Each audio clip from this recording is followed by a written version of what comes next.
अस्सलाम वालेकुम। अच्छा जी, इससे पहले मैंने जो है वो गोल्स और प्लान और विजन स्टेटमेंट, मिशन स्टेटमेंट और human resource management, strategic human resource management, काफ़ी सारी चीज़ें जो है ना वीडियोस बना के डाल दी हैं। स्ट्रेटेजिक प्लानिंग से पहले कोशिश करें कि आप लोग वो चीज़ उसका गो थ्रू कर लें तो आप लोगों को ईजी रहेगी समझने के लिए। तो शुरू करते हैं। स्ट्रेटेजिक प्लानिंग क्या होती है? Strategic planning is the company's plan for how it will match its internal strength and weaknesses with external opportunities and threats in order to maintain a competitive advantage. The enhance of strategic planning is to ask where are we now as a business, where do we want to be and how should we get there। अच्छा जी, strategic plan क्या होता है? एक plan होता है company का जिसमें company match कर रही होती है अपनी इंटरनल स्ट्रेंथ को और इंटरनल वीकनेसेस को। अच्छा जी, इंटरनल स्ट्रेंथ और इंटरनल वीकनेसेस हम लोग आगे बहुत डिटेल में पढ़ने वाले हैं। किस चीज़ से कंपेयर कर रही होती है, किस चीज़ से मैच कर रही होती है? अपनी एक्सटर्नल अपॉर्चुनिटीज़ से और एक्सटर्नल थ्रेट से, ठीक है। और क्यों मेंटेन कर रही होती है, क्यों जो है वो मैच कर रही होती है? क्योंकि वो अपना कॉम्पिटिटिव एडवांटेज को मेंटेन करने के लिए अपनी इंटरनल स्ट्रेंथ और अपनी इंटरनल वीकनेसेस को मैच कर रही होती है, कंपेयर कर रही होती है अपनी एक्सटर्नल अपॉर्चुनिटीज़ एंड थ्रेट से, ठीक है। The enhance of strategic plan is to ask where are we now as a business, कि हम लोग कहाँ पे हैं। स्ट्रेटेजिक प्लान हमें क्या बताता है कि हम लोग अभी कहाँ हैं और मज़ीद हमें जो है वो कहाँ पे होना चाहिए और हम लोग वहाँ कैसे जा सकते हैं and how should we get there, और हम लोग वहाँ तक कैसे जा सकते हैं। The manager then formulates specific human resource and other plans to take the company from where it is now to where he और शी वॉन्ट्स टू बी। अच्छा जी, तो जो मैनेजर होता है वो बनाता है कुछ स्पेसिफिक ह्यूमन रिसोर्स और जो है वो स्ट्रेटजिक प्लानिंग, जिसके थ्रू जो है वो ऑर्गेनाइजेशन अपने गोल्स को अचीव कर सकती हैं और अपनी जो परफॉर्मेंस है उससे इन्हेंस कर सकती हैं।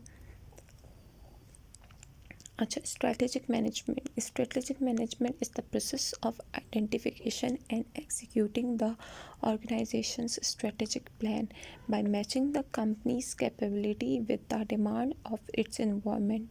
स्ट्रेटेजिक मैनेजमेंट क्या होता है? ये पूरा एक प्रोसेस होता है जिसके अंदर हम लोग जो है आइडेंटिफाई कर सकते हैं कि हमारा जो है वो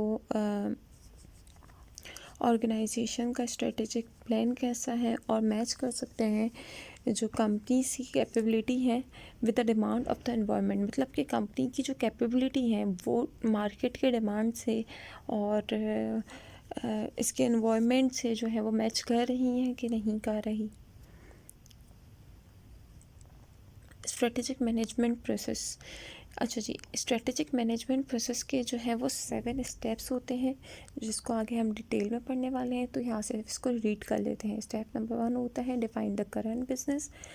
स्टेप नंबर 2 होता है perform external and internal audits. Step number 3 होता है फॉर्मुलेट्स अ न्यू डायरेक्शन। और स्टेप 4 होता है translate the mission into strategic goal. Step 5 होता है formulate strategies to achieve the strategic goal. Step 6 होता है इम्प्लीमेंट द स्ट्रेटजीज। स्टेप 7 होता है इवेल्यूएट परफॉर्मेंस। अच्छा, यहाँ पे मैंने सब रीड कर दिया है, इसको आगे जाके डिटेल में पढ़ते हैं, इसलिए मैंने यहाँ पे डिटेल में नहीं बताया। अच्छा, इसका स्टेप नंबर 1 क्या होता है? Define the current business.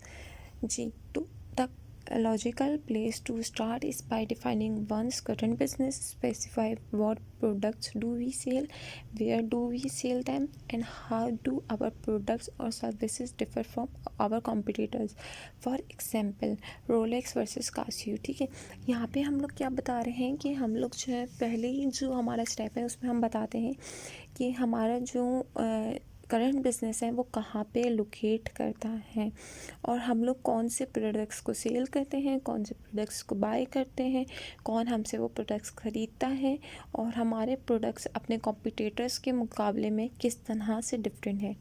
Step 2 होता है perform external and internal audits. The next step is to ask, are we heading in the right direction? Managers need to audit both the firm's environment and the firm's strength and weaknesses. अच्छा जी, second में क्या होता है, step में हम लोग जब external audit और इंटरनल ऑडिट परफॉर्म कर रहे होते हैं। अच्छा जी, तो एक्सटर्नल ऑडिट और इंटरनल ऑडिट परफॉर्म करने की क्यों ना ज़रूरत पड़ती है, सबसे बड़ा मेन सवाल इस वक्त आप लोगों के जहन में आ रहा होता है।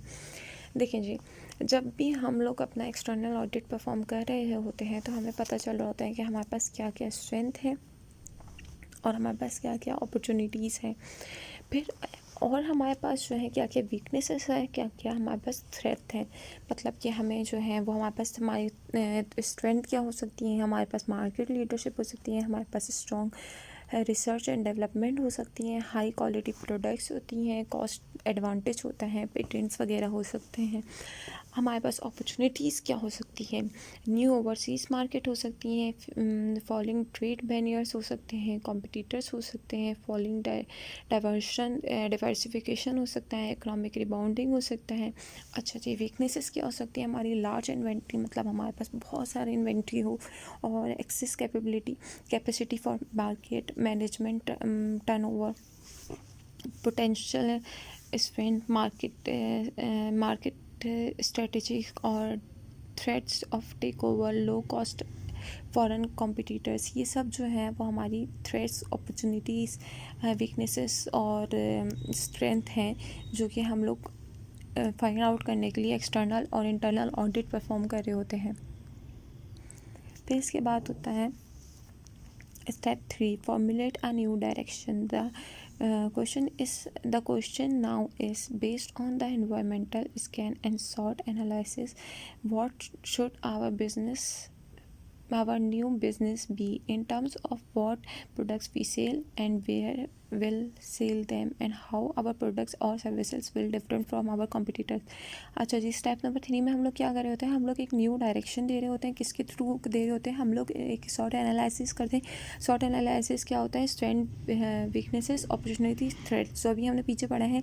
स्टेप नंबर 2 में जब हम लोग वो कर लेते हैं तो हमें एक डायरेक्शन पता चल जाती है कि किस तरह से जो है हम लोग अपने जो है वो अपने न्यू बिज़नेस को जो है मज़ीद बेहतर कर सकते हैं। हमने प्रोडक्ट कौन सी मार्केट में बेचनी है, किन लोगों को बेचनी है, किन से ख़रीदनी है और कहाँ पे भेजनी है। स्टेप नंबर 4 में क्या होता है, translate the mission into strategic goals.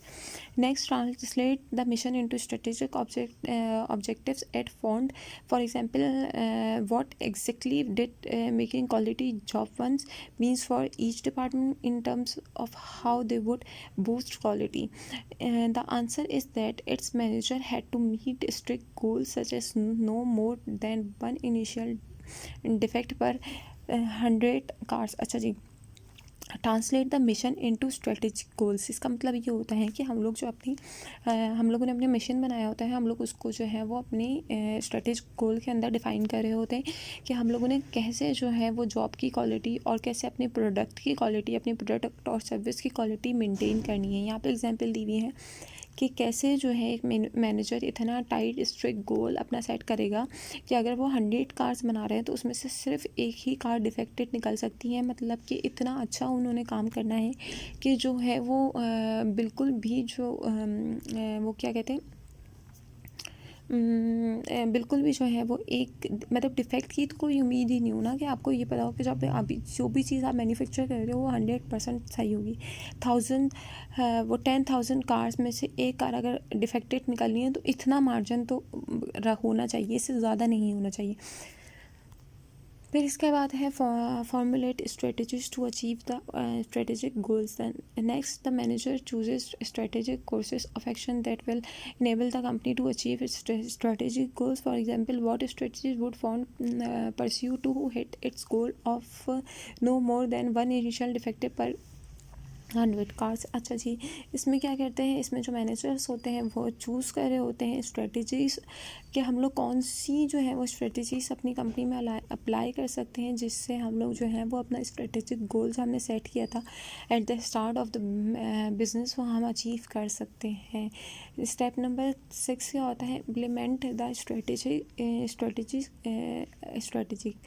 strategy. Executives means translating the strategies into action. The company's managers do this by actually hiring or firing people, by building or closing plants, and adding or eliminating products and product line. अच्छा जी, implement the strategy क्या होता है कि हम लोग यहाँ पे ये बात कर रहे होते हैं कि किस तरह से जो हम लोगों ने स्ट्रेटजी बनाई है हम लोग उसको किस तरह से उस पर एक्शन ले सकते हैं।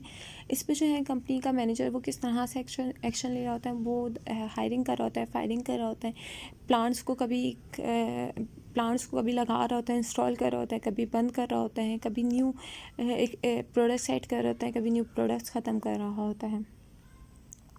इसका लास्ट जो है स्टेप है वो है evaluate performance. The goal of this entire process of performance evaluate is to improve the way a team or an organisation functions to achieve higher level of results. अच्छा, इवेल्यूएट परफॉर्मेंस क्या होता है, जब भी हम लोग कोई भी काम कर रहे होते हैं उसके आखिरी में हम लोग ये ज़रूर देखते हैं कि हम लोगों ने जो भी काम किया है, चाहे वो ट्रेनिंग डेवलपमेंट हो, चाहे वो कोई कोर्स हो, एम्प्लॉयज़ को करवाया हुआ हो, या कोई भी चीज़ हो, तो हम ये देखते हैं कि इससे जो है ऑर्गेनाइजेशन के फंक्शन बढ़ा है, मतलब इम्प्रूव हुआ है कि नहीं हुआ, जो फर्म है वो अपने जो है वो रिजल्ट्स अचीव कर रही हैं कि नहीं कर रही हैं। हमने जो इतनी पहले 6 स्टेप्स किए हैं, स्ट्रेटजीज बनाई हैं, स्ट्रेटजीज को इम्प्लीमेंट करवाया है, स्ट्रेटजीज चूज़ की हैं, मैनेजर ने इतनी ख्वारी की हैं, वो आखिर में ये देखता है कि इससे परफॉर्मेंस एम्प्लॉयज़ की इम्प्रूव हुई है कि नहीं हुई है। तो ये मेरा पूरा स्ट्रेटेजिक प्लान था और मतलब इसके स्टेप्स से। तो अगर आप लोगों को कोई भी कन्फ्यूजन हो तो कमेंट्स में मुझसे पूछ सकते हैं। तो थैंक यू फॉर वॉचिंग।